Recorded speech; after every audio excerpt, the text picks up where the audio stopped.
vamos a hablar de el naturalismo, los fundadores del derecho internacional moderno. El primero que me parece interesante estudiar es Francisco de Vitoria, que nace en 1483 y fallece en 1546. Él era un dominico y no publica especialmente lo que nos va a interesar con respecto al derecho internacional, que son las reelecciones. Las reelecciones las publican sus alumnos que van al seminario, donde él hace una fuerte crítica a el derecho que cree tener la corona sobre los territorios que poseen los pueblos que ya habitaban el continente americano.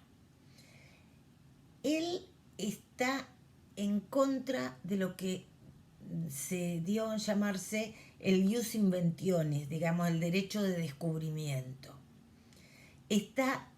Se opone a lo que diría John Wycliffe, que los que vivían en pecado perdían sus derechos civiles.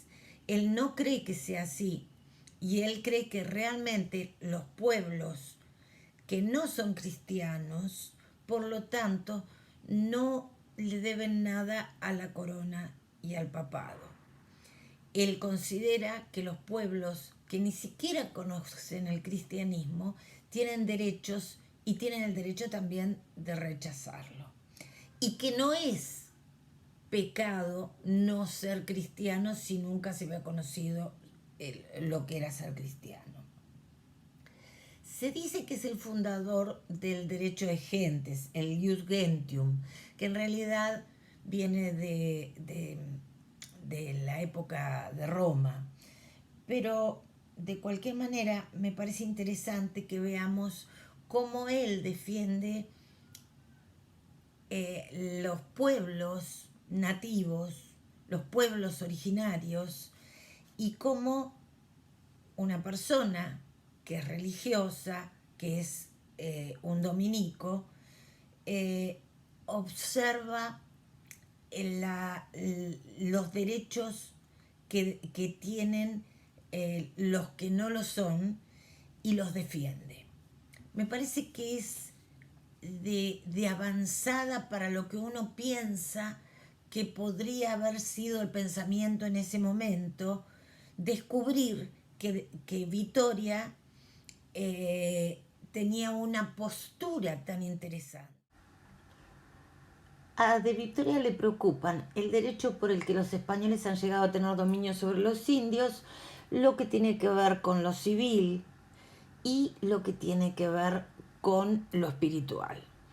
Sobre lo primero, él divide esto en tres aspectos, a saber, si los indios eran verdaderos propietarios, verdaderos dueños del territorio, entonces hay títulos no legítimos y títulos legítimos. A esto vamos ahora. Sobre los títulos no legítimos, el emperador no es el dueño del mundo, es el primero. El Papa no es el dueño del mundo, son dos.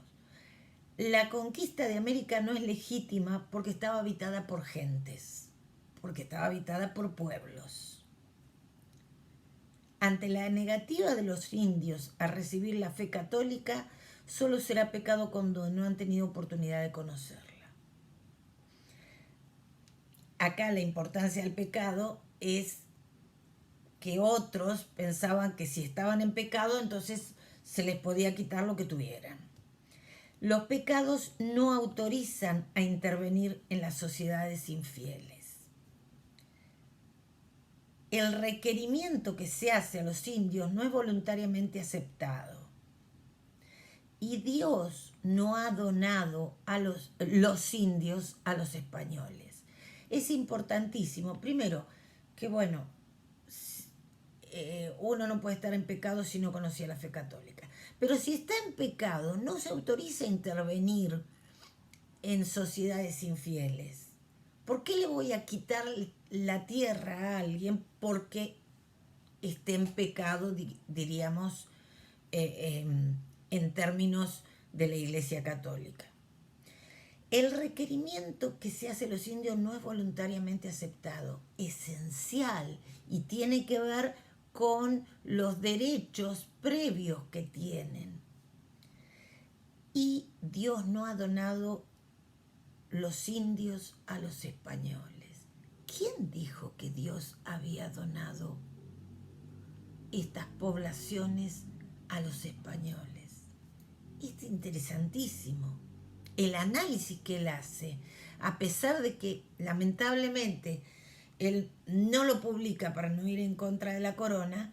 Es un análisis interesantísimo, que de cualquier manera él transmite a sus alumnos, y sus alumnos son formados en este pensamiento. ¿Cuáles son los justos títulos? Que son 7 también. La propagación de la religión cristiana en América por los colonizadores. La protección de los naturales convertidos al cristianismo cuando sean perseguidos por otros pueblos paganos. Si los indios ya son cristianos, el Papa puede darles como señor cristiano a los reyes católicos. No se olviden lo que era el feudalismo y los señoríos, que se refiere a esto. Cuando hay delitos contra natura, los españoles están obligados a intervenir. Los indios libremente toman como rey al rey de España. En las guerras indias, si los españoles actúan como aliados de unos u otros, también participan de los beneficios. No podía ser afirmado con certeza, pero sí traerse a discusión la consideración de los indios con su atraso, rústicos, discapacitados, deben ser protegidos. Es decir, esto es lo que él dice que sí podría pasar. Pero en esto que él dice que sí podría pasar, interviene la idea esta de que hay una relación entre los pueblos, porque dice, bueno, los indios tienen una guerra entre ellos y los españoles son sus aliados. ¿Y qué pasa? Si hay un conflicto y hay aliados, significa que hay una relación entre los pueblos. Esto no había aparecido hasta ahora y es una idea nueva de concebir que estos pueblos que no son cristianos pueden hacer alianzas con los pueblos cristianos, que de hecho se dio en los hechos históricos. Pero él no vino nunca a América. Sin embargo, ya advertía cuál era la problemática y advertía que teóricamente no podía darse esta cuestión de que el papado le concediera el territorio a la corona y que dispusieran de pueblos que ya habitaban antes y tenían una vida, y que el español creyera que podía cambiar esa. Se dice que de Vitoria creó la teoría y un naturalista del derecho de gentes, Francisco Suárez la sistematizó y Grocio la vulgarizó. Hugo Grocio nace en 1583 y muere en 1645. Lo que él plantea en especial ya no va a ser la propiedad de la tierra, sino qué pasa con el mar. El océano, ¿lo podemos cruzar todos? Entonces, va a proponer claramente esto que ya vimos en De Vitoria, de la ley natural, es decir, los pueblos, no importa si son cristianos o no, tienen los mismos derechos. Por lo tanto, él habla del justus hostis, que es un concepto que garantiza los derechos de todos los que habitan en el mundo. El mundo es más amplio. Se ha descubierto una parte muy grande del mundo y muchas poblaciones que no tienen las mismas creencias ni la misma cultura. Entonces ya no importa lo religioso.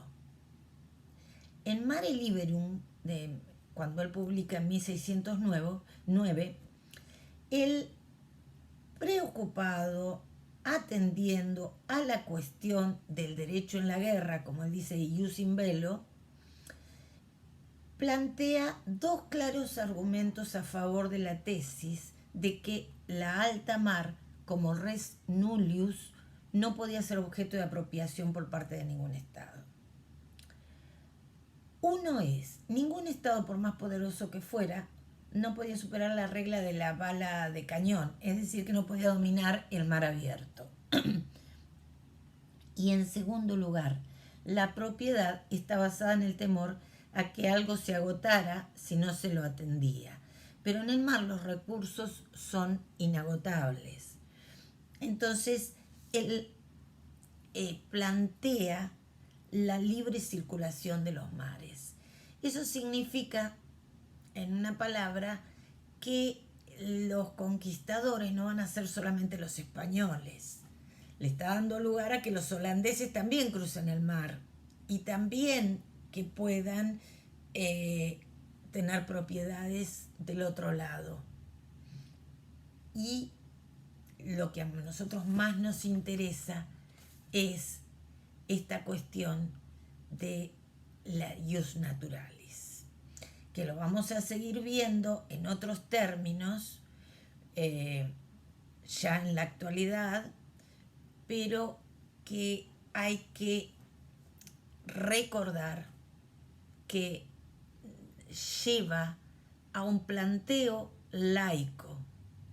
Como ya habíamos visto en el contrato social nacional, donde el dogma, la iglesia ya deja de tener el peso que tenía en el medioevo, ahora vamos a ver lo mismo en discusiones que van más allá de la creación del Estado nacional, sino que va hacia una política internacional y a una relación entre países que